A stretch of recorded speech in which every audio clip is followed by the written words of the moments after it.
여러분, 성경은 총 66권으로 되어 있습니다. 66권 가운데 어떠한 책도 중요하지 않은 것은 없을 것입니다. 모두가 다 중요하고 정말 저에게 정말 하나님의 말씀을 알려주는 귀한 서신들입니다. 하지만 이 사도행전 말씀만큼은 성령 하나님께서 아주 역동적으로 그 초대교회 당시에 첫 교회에 있는 성도들이 어떻게 교제를 이루게 되었는지, 그리고 하나님 아버지의 뜻을 밝혀주신 말씀이기 때문에 저는 이번 기회를 통해서 우리 새세명교회 성도님들과 함께 사도행전 강해를 하려고 합니다. 우리가 사도행전 말씀을 보고 나갈 때 정말 여기서 살아 역사하시는 그 성령 하나님의 역사하심이 저와 여러분의 인생 가운데, 그리고 우리 새세명교회 공동체 가운데 정말 동일한 역사가 일어나기를 간절히 바랍니다. 특별히 2000년 전에 성령 하나님이 성도들을 통해서 또 교회를 통해서 어떻게 놀라운 일들을 행하셨는지 우리가 살펴보고 나갈 때요, 그 당시에 행해졌던 그 방식 그대로 성령 하나님이 기적과 이사를, 그리고 은사와 성령 기름 부으심을 우리 삶 가운데 동일하게 부어주시기를 함께 소망하길 원합니다. 또 한층 더 나아가서 우리가 새 사도행전을 보면 정말 다양한 인물들이 나오는 것을 보게 됩니다. 우리가 이 말씀을 통해서 도전을 받고 나갈 때 무엇보다도 우리 새생명 공동체 가운데 초대교회가 세워지고 하나님의 나라가 곳곳에 확장되는 역사, 하나님의 나라가 이 땅 가운데 실현되는 역사가 그 일어나는 데 있어서 쓰임받았던 수많은 인물들, 사도 베드로, 사도 요한, 사도 바울, 또 빌립과 스데반 집사와 같은 놀라운 하나님의 일꾼들이 우리 새생명 공동체 안에서 우후죽순 일어나게 되기를 간절히 주님의 이름으로 기도합니다. 자, 오늘 우리가 그 첫 시간으로 사도행전의 배경을 한번 살펴보면서 말씀을 시작하려고 합니다. 자, 우리가 1절, 2절을 먼저 읽어보면은요, 이 사도행전의 수신자가 누군지에 대해서 우리가 알려주고 있는데 한 목소리를 함께 읽어보도록 하겠습니다. 시작. 데오빌로여, 내가 먼저 쓴 글에는 물은 예수께서 행하시며 가르치시기를 시작하신부터 그가 택하신 사도들에게 성령으로 명하신 승천하신 날까지의 일을 기록하였노라. 여러분, 지금 이 사도행전의 수신자가 누구라고 나와 있습니까? 1절에 보니까 데오빌로여라고 나와 있습니다. 자, 그런데 1절에 데오빌로가 수신자인데 이것이 이 서신을 쓴 저자가 누군지는 아직 나와 있지 않지만 여기서 데오빌로에게 처음으로 보내는 편지일까요? 아니면 두 번째로 보내는 편지일까요? 먼저 쓴 글이 있다는 것을 말하고 있는 것을 추론했을 때 사도행전 전에 다른 서신을 하나 써서 보냈음을 우리가 알 수 있습니다. 자, 그러면 이 사도행전을 쓴 그 저자가 데오빌로에게 또 다른 서신을 써서 보냈음을 우리가 알게 되는데 과연 사도행전의 저자는 누구일까요? 네, 누가가 맞습니다. 자, 그것을 알 수 있는 것은요, 우리가 누가복음 1장 1절에서 4절까지의 말씀 한번 같이 읽어보도록 하겠습니다. 시작. 우리 중에 이루어진 사실에 대하여 처음부터 목격자와 말씀의 일꾼된 자들이 전하여 준 그대로 내력을 저술하려고 붓을 든 사람이 많은지라. 그 모든 일을 근원부터 자세히 미루어 살핀 나도 데오빌로 각하에게 차례대로 써 보내는 것이 좋은 줄 알았노니 이는 각하가 알고 있는 바를 더 확실하게 하려 함이로다. 자, 누가복음의 저자는 누가입니다. 그런데 누가가 이 누가복음의 그 서신을 쓰면서 누구를 위해서 썼는가 봤더니 바로 사도행전 1장 1절에 나와 있는 동일한 인물인 데오빌로에게 써서 주었음을 우리가 알게 됩니다. 누가복음과 사도행전 둘 다 동일한 수신자가 있다는 것이죠. 자, 그럼 이 데오빌로가 누군가를 생각해 보면은요, 로마의 고위관직이 있었던 사람으로 추정이 됩니다. 그리고 누가복음 1장 4절에서 말하는 것처럼 이는 각하가 알고 있는 바를 더 확실하게 하려 함이로다라고 표현한 것을 추론을 해보면 아마도 예수님을 이미 알고 있었던, 어쩌면 예수님을 믿고 있었던 사람이다라고 우리가 추측을 할 수 있습니다.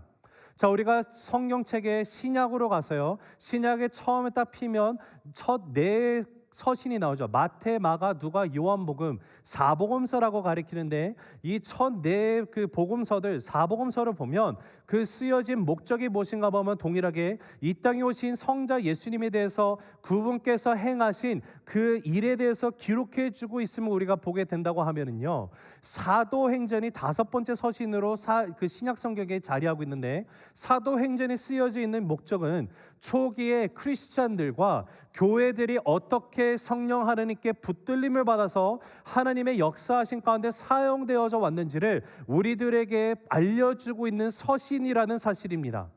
여러분, 사도행전은요, 예수님이 승천하신 후에 제자들의 삶이 어떻게 변화되었는지, 성령 하나님이 오셨을 때 어떤 일들이 그들의 삶 가운데 능력을 통해서 일어나게 되었는지, 교회가 무엇이며 교회는 어떻게 세워졌으며 어떠한 일을 감당해 나가야 했었는지, 또 이방인들에게 복음이 어떻게 전달이 되었는지, 그리고 더 나아가서 1세기 교회들이 어떻게 개척이 되고 어떤 본질적인 사역들을 그들이 수행해 갔는지 등등을 알 수 있게 해주는 귀중한 서신이 됩니다. 여러분, 우리가 그 기도 40일 캠페인을 하기 전에 제가 여러분과 함께 처음으로 시작했던 강해 설교가 바로 에베소서였습니다. 우리는 에베소서를 통해서 1장에서 3장까지는 교회가 어떤 이유로 존재하는지 교회론에 대해서 배우고 나갔었고, 그 다음에 에베소서 4장에서 6장까지는 교회된 저와 여러분이 그러하다면 우리의 인생 가운데 어떻게 살아가야 되는지에 대한 실천편을 살펴봤습니다.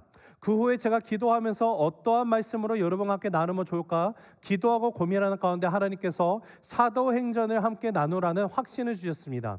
우리는 에베소서에서 배웠던 교회론에 관한 것을 이제는 사도행전에서 정말로 그 초대교회 1세기의 성도들이 어떻게 그 말씀대로 살아갔을 때 어떠한 영향력과 능력을 발휘하며 로마 제국 전체를 변화시키는 그런 능력 가운데 쓰임받게 됐는지를 우리가 함께 살펴보며 나아갈 때 21세기 마지막 세기를 살아가는 저와 여러분의 인생 가운데 우리 새생명교회 또한 그렇게 쓰임받는 교회가 되기를 함께 꿈을 꾸며 나가게 되길 간절히 바랍니다. 여러분, 우리가 사도행전이라고 부르는 이 서신이 재미있는 사실은 다른 별명이 붙어 있는 서신입니다. 혹시 사도행전의 별명이 뭔지 혹시 아시는 분 계실까요? 사도행전을 다르게 말하면 성령행전이라고 부를 수도 있습니다. 여러분, 솔직히 엄밀히 따져서 사도행전, 사도들이 어떠한 삶을 살아가는지 그 행함의 모든 것을 기록한 사도행전인데, 사도행전에 등장하는 예수님과 공생의 사역 그 3년 동안 함께했던 사도들 가운데 정확하게 드러나고 이렇게 좀 비중을 차지하고 있는 사도들은요 몇 되지 않습니다. 사도 베드로, 사도 요한이 좀 더 비중이 있게 나오고요. 나중에 예루살렘 공의회가 일어났을 때 뭐 야고보가 있고 하지만 다른 사도들은 언급이 되질 않습니다. 그러다가 어떤 일이 일어납니까? 그 후에 이제 평신도 이제 리더들이 세워지기 시작합니다. 안수 집사님들이 나오기 시작을 하죠. 여러분, 사도들이 하나님의 말씀을 가르치고 선포하는 일에 집중을 해야 되는데 나중에 교회 안에서 교회가 커지면서 구제를 해야 될 일이 많이 생깁니다. 그런데 이것에 신경을 쓰다 보니까 정작 중요한 하나님의 말씀을 선포하고 이런 가르침을 하는 사역을 못해서 그러다가 정말 기도하면서 집사들을 세우고 나가는 것을 보게 됩니다. 여러분, 엄밀히 말해서요, 안수 집사라는 직분은요 교회에서 어떤 리더로서 모든 중대한 사항들을 결정하고 나가는 직분이 아닙니다. 안수 집사는요, 이 집사라는 말 자체가요 둘루스, 종이라는 뜻을 갖고 있습니다. 즉 교회에서 필요한 곳곳에서 내가 종의 모습으로 섬기고 나아감으로 말미암아 교회가 건강해질 수 있도록 섬기는 역할을 하고 나아가는 것이 집사라는 거예요. 자, 그것은 우리가 나중에 가서 사도행전을 쭉 더 보도록 하겠고요. 그러나 우리가 아는 것은 이 그 성경을 보면 7 집사들이 세워졌고 그중 우리가 잘 아는 뭐 스테반 집사도 있고 빌립 집사들이 있습니다. 이와 같은 평신도 지도자들이 나오고 또 하나님이 그 더 나아가서는 하나님이 정말 특별하게 이방인들을 위해서 전덕에서 이방인의 그릇으로 부른 사도 바울이 오히려 사도행전에 큰 비중을 차지하고 있음을 우리가 보게 됩니다. 자, 그런데 예수님과 함께 있었던 사도들이던 평신도 리더였던 그 집사님들이던 아니면 사도 바울이던 그들의 인생 가운데 공통적으로 도드라지게 나타나는 것은 한 가지가 있죠. 그것은요, 이 사도행전은 이런 귀한 일꾼들을 통해서 하나님의 역사를 써나가시는 성령 하나님의 움직임을 우리가 보게 되는 데 있다는 것이에요. 그러하기 때문에 사도행전은 우리가 성령행전이라고 불러도 틀린 말이 아닐 것입니다. 여러분, 우리 새생명교회의 비전이 무엇입니까? 네, 아멘, 맞습니다. 이 비전을 여쭤보면 이렇게 말씀하셔서 다들 곁눈질 하시는데, 네, 여러분 실력이 안 좋으면 시력이 좋으면 좋죠. 저기 있습니다. 하나님의 나라가 이 땅에 실현되는 예수 공동체가 되는 것입니다. 자, 그러하다면 하나님의 나라는 어떻게 실현이 될 수 있을까요? 하나님의 나라는 어떻게 이 땅 가운데 이루어질 수 있죠? 사도 바울의 고백을 통해서 한번 살펴보면요, 고린도전서 4장 20절입니다. 한번 같이 읽어보겠습니다. 시작. 하나님의 나라는 말에 있지 아니하고 오직, 자, 하나님의 나라가 말에 있습니까? 하나님의 나라가 뭐 목사가 설교를 잘하면 이게 임하고 그러는 겁니까? 아니에요. 말에 있지 않아요. 어디에 있어요? 오직 능력이 있습니다. 이 능력은 어떤 능력을 말하는 걸까요? 성령 하나님으로부터 오는 능력을 가리킵니다. 사도행전은요, 바로 하나님의 나라가 말에 있지 아니하고 오직 성령의 능력에 따르는 말씀대로 살아갔던 사람들의 삶을 기록해 놓은 서신이라는 것이에요. 자, 오늘 키포인트를 여러분과 나누면 이렇습니다. 우리 한번 화면을 보시면서 같이 한번 읽어보겠습니다. 시작. 성령님이 주시는 능력으로 살아갈 때 하나님의 나라가 내 삶 가운데 실현되는 인생으로 변화됩니다. 한 번 더 있습니다. 시작. 성령님이 주시는 능력으로 살아갈 때 하나님의 나라가 내 삶 가운데 실현되는 인생으로 변화됩니다. 자, 이제 오늘 저와 여러분도 함께 사도행전을 보면서 하나님의 나라가 이 땅 가운데, 하나님의 나라가 우리의 인생 가운데 성령 하나님이 허락해 주시는 능력으로 우리가 살아갈 수 있게 됨을, 우리가 오늘 이 말씀을 통해서 새 힘을 받게 되기를 간절히 바랍니다. 그로 인해서 주님의 사람들로 살아갈 수 있는 우리 새샘의교회 모든 성도님들 한 분 한 분 되시기를 주님의 이름으로 간절히 축복하며 기도합니다. 자, 그러하다면은요, 성령의 능력을 받았을 때, 성령의 능력으로 받음으로 인해서 그 능력으로 살아갈 때 변화된 인생이 될 수 있다는 사실을 우리가 보게 되는데요, 그러하기 위해서는 우리가 어떻게 해야 될지 오늘 주어진 본문 가운데 예수님이 사도 그 제자들에게 하신 세 가지 명령들을 우리가 살펴보면서 한번 답을 찾아보도록 하겠습니다. 첫째, 예루살렘을 떠나지 말라고 예수님이 명령을 하셨습니다. 한번 같이 읽습니다. 시작. 예루살렘을 떠나지 말라. 한 번 더 읽습니다. 시작. 자, 4절 말씀 읽습니다. 시작. 사도와 함께 모이사 그들에게 분부하여 이르시되 예루살렘을 떠나지 말고 내게서 들은 바 아버지께서 약속하신 것을 기다리라. 자, 여러분 한번 생각해 볼게요.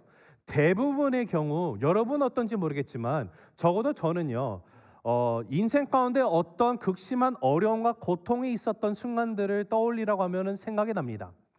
근데 그런 어려움의 레벨에 따라서 다르겠지만 정말로 나를 정말 죽을 만큼 힘들게 했던 장소고 나를 실패와 좌절을 느끼게 했던 장소면요, 그곳에 다시 가고 싶은 마음이 솔직히 없습니다. 아마 대부분의 사람들이 동일할 거라 생각이 듭니다. 거들떠 보고도 싶지 않습니다. 왜냐? 이 장소로 가면 나의 실패, 나의 상처, 나의 슬픔, 나의 고통이 다시 묵상이 되기 때문에 그렇죠. 어떻게 보면 사람들이 갖고 있는, 어떻게 보면 우리의 그 자연스러운 그런 반응이라 생각이 됩니다. 자, 그러하다면 한번 생각해 볼게요. 지금 예수님께서 제자들에게 분명히 오늘 기다리라고 하시는 그 약속을 보고, 여기 보면 예루살렘을 떠나지 말라는 약속을 주시고요, 그 다음에 어떤 일이 날 것인지에서 말씀해 주시는데 제일 먼저 명령이 여기를 떠나지 말라고 합니다. 어디를요? 예루살렘을요. 자, 그러면 제자들에게 있어서 예루살렘은 어떠한 곳일까요? 여러분, 제자들에게 있어서 예루살렘은 고통과 아픔의 장소입니다. 예루살렘에 처음 그들이 입성을 할 때 예수님께서 당나귀를 타시고 6월절에 예수님이 나귀를 타시고요, 예루살렘에 입성할 때는 너무 좋았어요. 왜냐하면 거기에 있는 막 그 유대인들이 나와가지고 그 종려나무, 감사해요. 제가 파운브랜치를 하는데 종려나무를 다 이렇게 깔고요, 옷도 깔고요, 예수님이 타시는 어린 나귀 위에 옷을 깔고 예수님이 앉으시고 이렇게 들어오실 때 사람들이 놀래가지고 호산나 호산나 찬양 부르면서 예수님이 메시아시구나 막 경배하면서 들어갈 때 여러분 생각해 보세요.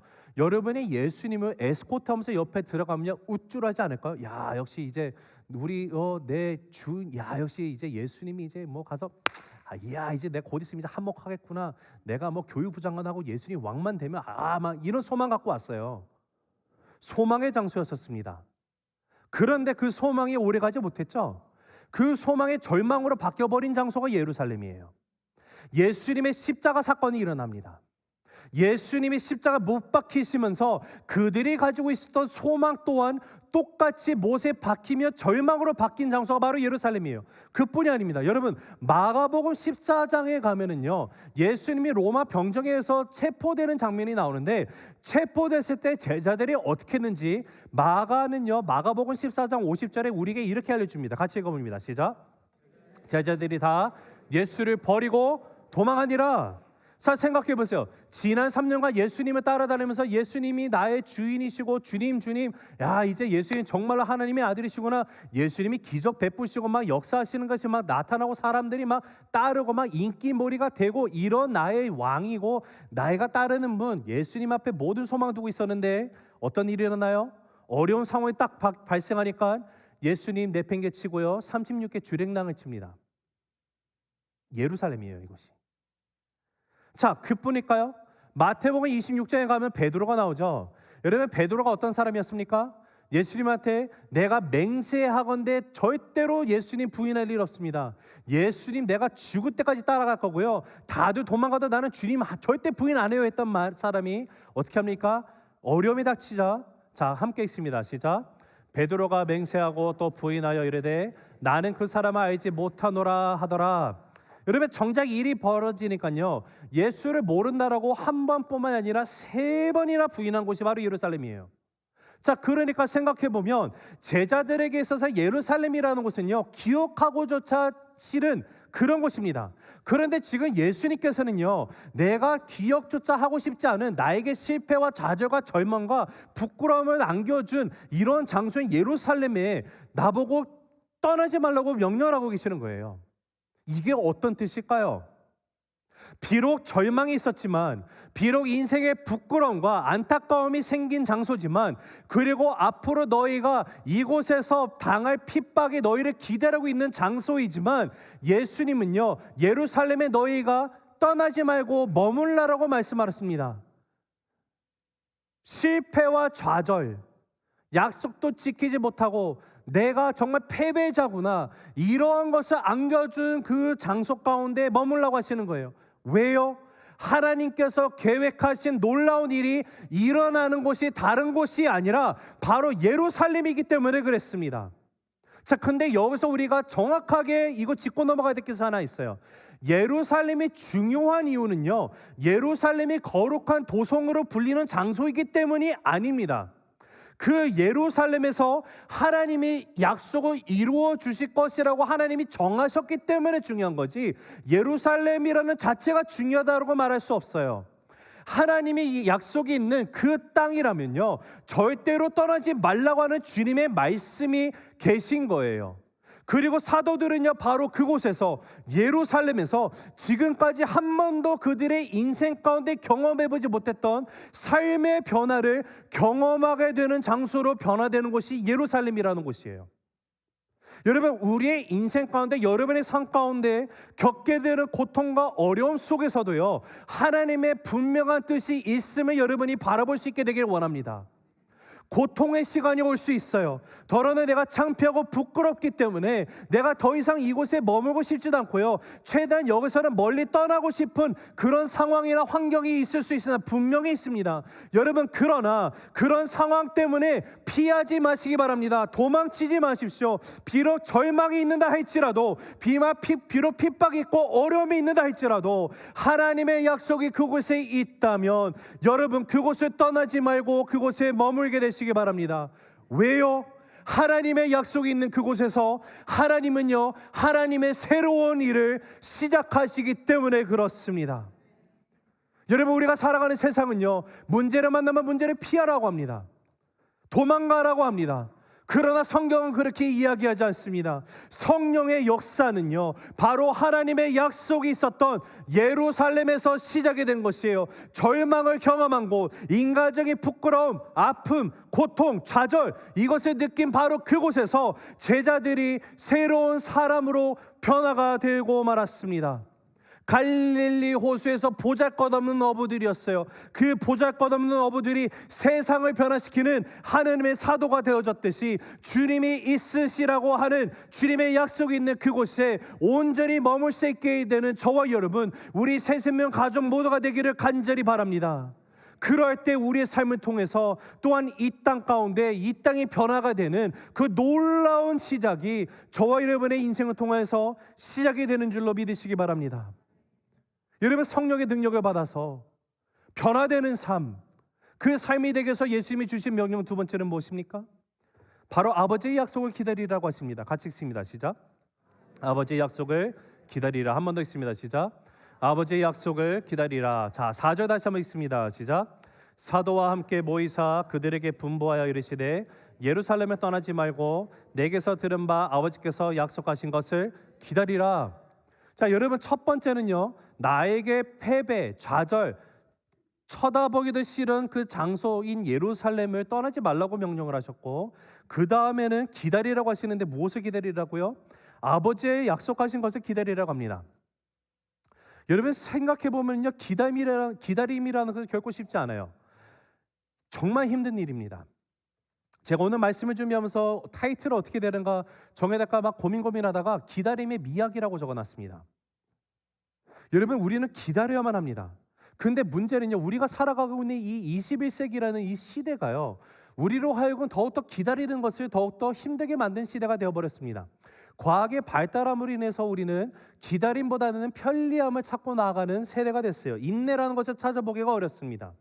얼마나 어려운지, 여러분, 스피드라는 책이 있습니다. 그 책을 보면은요, 미국에 설치되어 있는 엘리베이터에 관한 이야기를 하는 것을 보게 되는데, 이렇게 말합니다. 미국에 설치되어 있는 엘리베이터의 대부분 한 90%는 그 90% 이상은 클로즈 버튼을 아무리 눌러도요 작동을 안 한다고 해요. 왜냐하면 연결이 되어 있지 않습니다. 자, 그러면 왜 엘리베이터에다가 되지도 않는 이 클로즈 버튼을 놔뒀을까요? 이유는 단 하나라고 합니다. 엘리베이터에 타서 엘리베이터 문이 닫히기를 기다리는 미국 시민들이 뭔가 할 일을 주기 위해서 클로즈 버튼 놨대요. 그래서 타면 뭡니까? 다들 1층 누르고 클로즈 눌러요. 누르는데 안 닫히죠? 다시 누릅니다. 안 닫혀요. 3번 해야 되나? 3세판 딱 했더니 닫히죠? 아, 역시 3번 눌러야 돼. 이게 아니라 초가 그렇게 셋업이 되기 때문에 닫히는 거예요. 그러나 우리는 나도 모르게 엘리베이터 타면 어떡합니까? 8층 클로즈 띡 이러지 않습니까? 저만 그래요? 자, 여러분, 그러면 제가 마음이 좀 많이 안 좋습니다. 저만 그런 것은. 자, 포인트는요, 인내심이 없어요. 여러분, 마이크로웨이브라는 것이 너무도 편리하죠. 근데 간혹 가다가 마이크로웨이브를 쓸 때 여러분, 빵도요, 제가 갑자기 배가 고파서 그런지 빵도요 한 10초 정도 돌려 먹으면 맛있습니다. 그렇죠? 근데 빵을 딱 놓고 10 딱 누른 다음에 카운트다운이 되는데 왜 이렇게 초가 늦게 내려가는지 모르겠어요. 가끔가다 제가 이러고 있는 제 모습을 볼 때가 있습니다. 제가 그런 거 보면 인내심이 좀 없나 봐요. 그래서 저는 그런데 여러분, 근데 이 성경 말씀을 보면 성경은 뭐라고 하는지 아십니까? 자, 시편 27편 14절에 가면 시편 기자가 이렇게 말합니다. 같이 읽어보실까요? 시작. 너는 여호와를 기다릴지어다. 강하고 담대하며 여호와를 기다릴지어다.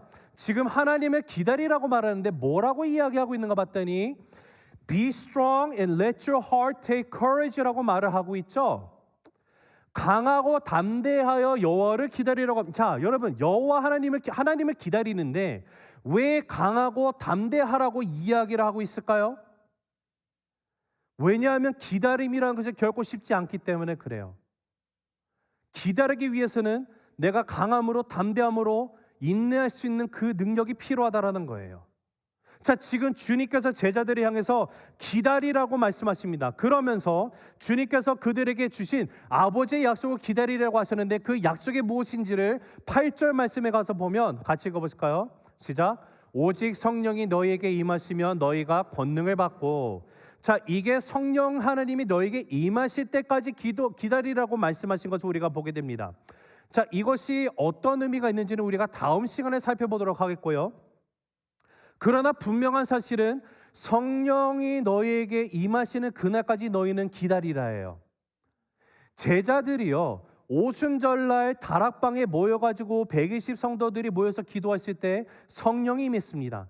그런데 중요한 사실은요, 그 누구도 그날 성령이 임했을 거라는 것을 생각해 본 적이 없어요. 몰랐어요. 그런데 그냥 기다리고 인내하고 기도하고 있다 보니까 하나님의 완벽하신 타이밍에 성령님이 임하신 거예요. 근데 문제는 그 기다림까지 나가야 되는 거예요. 예수님은 분명히 너희에게 약속한 그날이 될 때까지 예루살렘에서 이제 기다리라고 말씀하셨습니다. 우리는 기다림은 참 못합니다. 때로는 하나님께서 약속을 주셨는데 그것을 받기까지 우리가 기다림으로 나가야 되는데, 나의 인내가 부족함으로 인해서 나는 불평불만하고 나아갈 때가 종종 있다라는 사실이에요. 여러분, 중국에 가면, 중국의 극동지방에 가면 거기서만 자라는 희귀종인 대나무가 있습니다.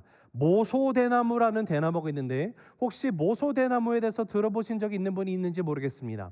이 모소대나무가 희귀종인 이유가요, 이 대나무의 씨를 밭에다가 막 다 뿌리면은요, 이 대나무가 뿌려진 밭에 아무리 물을 주고 이렇게 신경을 써도 모소대나무가 4년 동안 자라는 건 딱 3cm 정도라고 합니다. 안 자라요. 4년 동안 아무리 내가 열심히 해도 3cm예요. 눈에 보이는 것이. 그런데 인내하고 4년 동안 열심히 물 주고 하고 난 후에 5년째가 되면은요, 여러분, 이 5년째 된 날부터 하루에 무려 30cm씩 넘게 자라는 것이 모소대나무입니다. 그리고 6주만 딱 지나면 6주 만에 15m까지 대나무가 쭉쭉 자란다고 해요. 그래서 빽빽하고 울창한 대나무 숲이 순식간에 됩니다. 자, 이 모소 대나무를 심는 사람들은요, 4년 동안 눈에 보이지 않는다라고 조바심을 갖지 않습니다. 왜요? 4년 동안에는 땅 밑에서 뿌리가 옆으로 아래로 계속 내리고 있다는 사실을 믿음으로 알고 있기 때문에 그래요. 그리고 4년 동안 내가 믿음으로, 담대함으로, 소망으로 기다리며 인내를 하고 나가는 겁니다. 그러했을 때 5년째 분명히 대나무가 6주 만에 15m 이상까지 자라게 됨을 알기 때문에 이렇게 기다리는 거예요. 자, 여러분, 그러하다면 지금 하나님께서 우리 인생 가운데 분명히 주신 약속들 또한 어떠할까요? 하나님이 주신 약속은 이루어질 수도 있고 이루어질 수도 없기도 하는 그런 것일까요? 여러분, 하나님의 약속은 분명히 이루어지는 줄 믿으시기 바랍니다. 하나님의 약속은요, 결코 땅에 떨어지지 않습니다. 하나님의 약속은요, 우리의 인생 가운데 분명히 성취된다는 사실이에요. 지금 예루살렘에서 기다리는 제자들의 삶 속에 하나님은 분명히 하나님의 약속을 주셨습니다. 그리고 지금 이제 동일하게 우리의 인생 가운데서도 하나님이 주시는 약속이 있습니다. 그 약속 또한 우리의 삶 가운데 분명히 이루어질 것을 우리가 믿음으로 기다려야만 한다는 것이에요.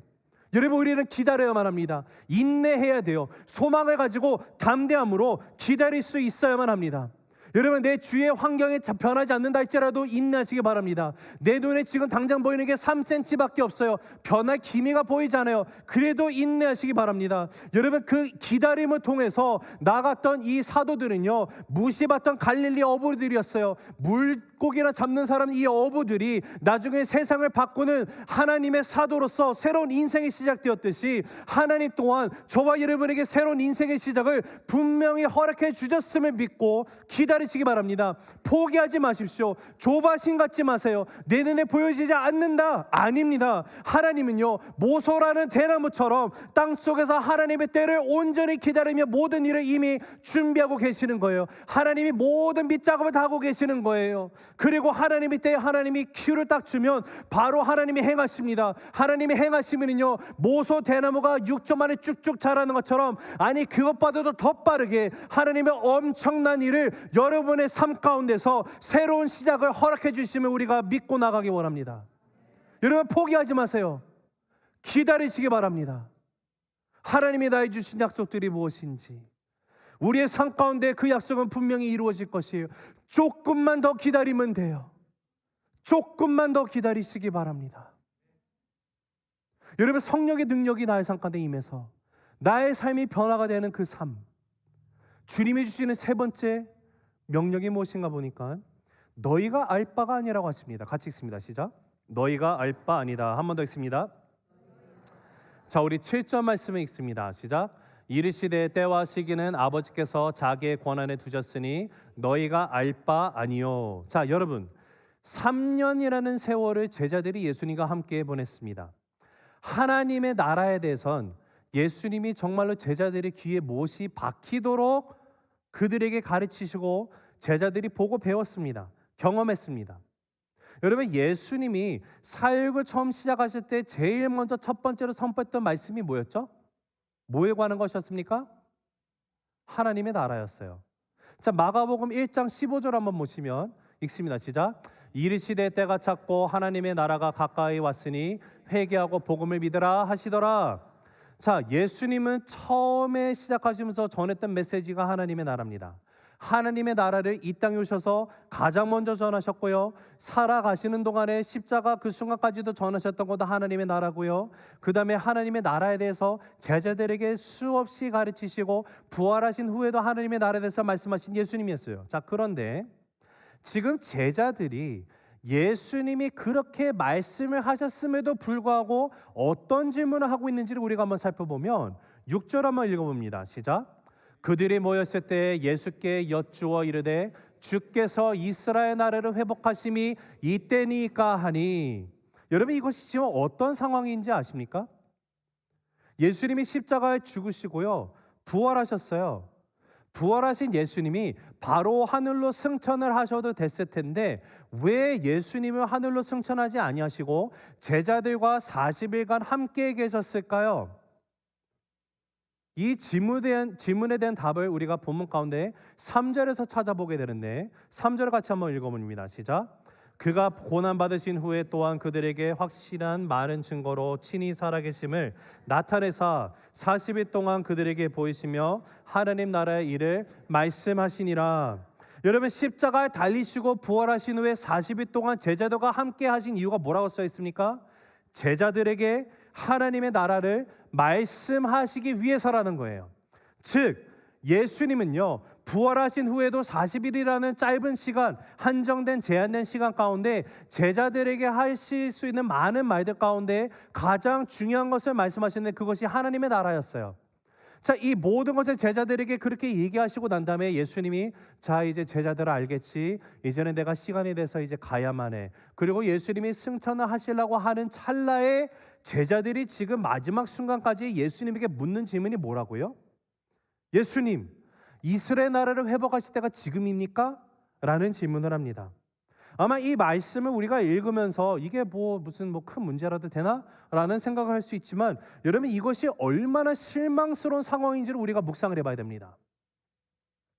자, 아까도 말씀드렸지만 예수님의 지난 3년 동안 제자들에게 누누이 가르치시고 말씀하신 것은 하나님의 나라였어요. 예수님이 이 땅에 오신 목적도 하나님의 나라입니다. 예수님의 죽음을 통해서 결국 이루신 것도 하나님의 나라였어요.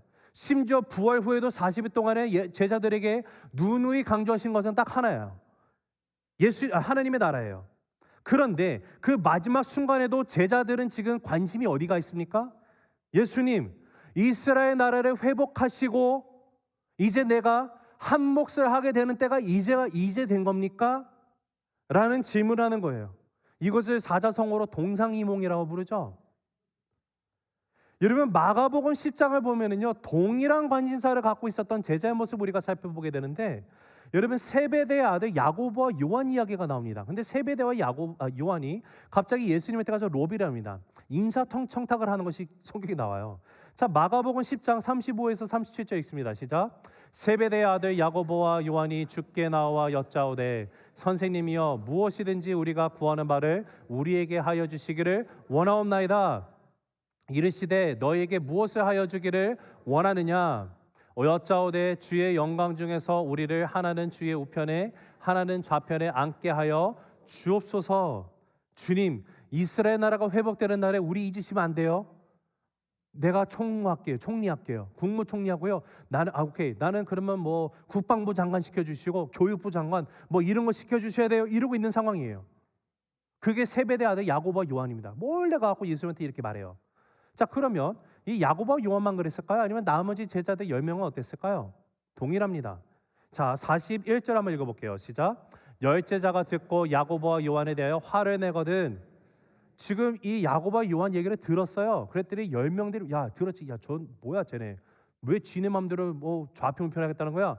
막 싸움이 일어나려는 거예요. 서로도 한 자리 하려고 싸우고 있는 제자들을 향해서 예수님이요, 그들을 타이르듯이 예수님이 이 땅에 오신 목적이 무엇인지를 다시 한번 말씀해 주시는 것이 45절입니다. 읽습니다. 시작. 인자가 온 것은 섬김을 받으려 함이 아니라 도리어 섬기려 하고 자기의 목숨을 많은 사람의 대속물로 주려 함이니라. 즉 세상의 권력을 입어서 내가 왕이 되고 높여지려고 내가 온 것이 아니야. 이 세상의 모든 죄를 지고 십자가 위에 죽기 위해서 내가 온 것이야. 이것이 예수님이 오신 목적이라는 것이에요. 그리고 이 모든 여정을 지금 예수님이 다 마치셨습니다. 십자가에 죽으시고 부활하셨어요. 이 모든 과정이 마쳐진 시점에서 모든 사역을 마치시고 이제는 원래 본연의 모습으로 돌아가시기 위해서 복귀하시기 위해서 승천을 하는 순간 제자들은 동상이몽이에요. 주님, 드디어 이스라엘 나라가 회복되는 겁니까? 주님, 이제 나도 이제 출세할 수 있겠네요. 더 이상 어부가 아니라 주님의 나라 가운데 한몫할 수 있는 뭐 장군이 되고 이런 거죠. 지금 이 모습을 봐서 우리가 깨닫게 되는 것은요, 지금 제자들은요, 제자들의 기대와 꿈이 있는데 엉뚱한 데 꿈을 갖고 있다는 사실입니다. 사랑하는 성도 여러분, 오늘 이 말씀을 통해서 우리가 발견하게 되는 세 번째 예수님의 명령 가운데 발견되는 사실은요, 하나님의 꿈이 있고 제자들의 꿈이 있었다라는 거예요. 너희가 알 바 아니다라는 이 표현이 어떤 뜻인가 생각해 보면요, 여러분 오늘 우리도 마찬가지입니다. 우리를 향한 하나님의 꿈이 있고요, 저와 여러분들 개인적으로 갖고 있는 나의 꿈이 있습니다. 자, 이 두 가지가 함께 같이 가면 얼마나 좋을까요? 그러나 만일에 하나님의 꿈과 나의 꿈이 다르다면 여러분은 어떻게 하시겠습니까? 오늘 여러분의 꿈이 무엇입니까? 여러분은 무엇을 이루시고자 살아가고 계십니까? 저는 우리 새세명교회 성도인데 여러분의 남겨진 인생의 여정이 얼마인지 알 수가 없습니다. 그러나 제가 정말로 관심을 갖고 함께 기도하고자 하는 것은요, 만약 여러분이 이루고자 하는 모든 꿈을 다 이루었다라고 우리가 한번 가정해 보겠습니다. 모든 것을 다 이루었어요.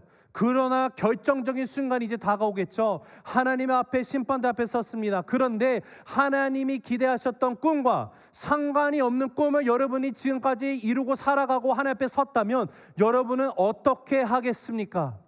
여러분, 그날이 오면요, 그때는 내가 수정을 하고 싶어도 수정을 할 수가 없는 거예요. 그렇기 때문에 우리가 지혜로운 자로 살아간다는 것은요, 나의 인생의 주인 되신 하나님, 그분의 꿈을 빨리 깨닫고 나의 남은 인생을 그 꿈에 들여서 하나님의 꿈을 이루고자 하는 그 꿈을 내가 빨리, 하나님의 꿈을 나의 꿈과 함께 같이 정렬해서 그 삶으로 살아가는 것이 가장 지혜로운 삶이 되면 믿으시기 간절히 바랍니다. 여러분, 중요한 것은요, 예수님, 내 꿈을 이제 이룰 수 있습니까? 이 물음에 대한 예수님의 명령은요, 네가 알 바가 아니라는 거예요. 즉 이것은 네가 신경 써야 될 것은 네가 생각하는 이런 것이 아니라 하나님의 꿈이 무엇인지를 너희가 붙들어야 되라는 고백이라는 것입니다. 여러분, 지금 예수님이 승천하시기 바로 직전에 제자들이 이런 질문을 하고 있을 때, 만약에 제가 예수님이었으면 제가 너무 기가 찰 것 같아요. 근데 예수님은 한 번 짜증도 내지 않으시고요, 동상이몽을 하고 있는 이 제자들을 향해서 뭐라고 다시 한번 말씀하시는가 봤더니 하나님 아버지의 꿈을 다시 한번 그들에게 심어주시고 가게 되는 것을 봅니다. 자, 7절 8절 다시 한번 읽을게요. 시작. 이르시되 때와 시기는 아버지께서 자기의 권한에 두셨으니 너희가 알 바 아니요 오직 성령이 너희에게 임하시면 너희가 권능을 받고 예루살렘과 온 유대와 사마리아와 땅끝까지 이르러 내 증인이 되리라 하시니라. 아멘. 여러분, 그때나 지금이나 우리 주님은요, 우리 하나님 아버지는요, 관심은 똑같으십니다. 우리 주님의 관심은 하나예요. 여전히 여기 있어요. 그것은 먼저 하나님의 나라가 회복되고 확장되는 것임을 믿으시기 바랍니다. 여기 8절에 보면 오직 성령이 너에게 임하시면이라고 시작합니다. 오직이라고 말씀하세요. 다른 것이 중간에 깨트림이 없다는 것이에요. 어느 누구도 토론할 수가 없습니다. 이게 하나님의 관심이기 때문에 그래요. 하나님의 관심이 어디 있어요? 8절. 그 결과 뭐예요? 성령이 임하시면 증인이 된다는 것이죠. 하나님의 나라예요. 그래서 하나님이 사도행전에서 교회를 세우시고 나가신 것을 우리가 보게 되는 겁니다. 여러분 잘 들어주시기 바랍니다. 하나님의 꿈은요, 하나님의 관심은요, 이 땅과 우리의 삶 가운데 먼저 하나님의 나라가 회복되고 확장되는 것임을 믿으시기 바랍니다. 이 순서가 너무도 중요해요. 물론 우리가 살아가면서 이 땅 가운데 우리가 겪게 되는 문제, 이스라엘의 회복, 여러분 중요하죠. 그러나 엄밀히 말하면요, 이것은 하나님의 궁극적인 관심사가 아니라는 것입니다. 이 땅의 회복이라는 것은요, 오직 하나님의 나라의 회복이 제대로 이루어졌을 때만 의미가 주어지는 부차적인 회복이라는 것이에요. 그래서 예수님께서 우리에게 주신 그 약속이 무엇입니까? 이 또한 하나님의 꿈이에요. 하나님의 마음이에요. 마태복음 6장 33절 한번 같이 읽어보실까요? 시작. 그런즉 너희는 먼저 그의 나라와 그의 의를 구하라. 그리하면 이 모든 것을 너희에게 어떻게 하신다고요? 더하시리라. 너희 하나님의 나라를 너희의 삶 가운데 가장 먼저 두렴. 하나님의 관심을 너의 삶의 가장 첫 자리에 두어라. 내가 너희의 관심에 가장 중요한 것들을 가장 첫 자리에 두고 내가 너희들의 관심을 내가 책임져 주고 싶어.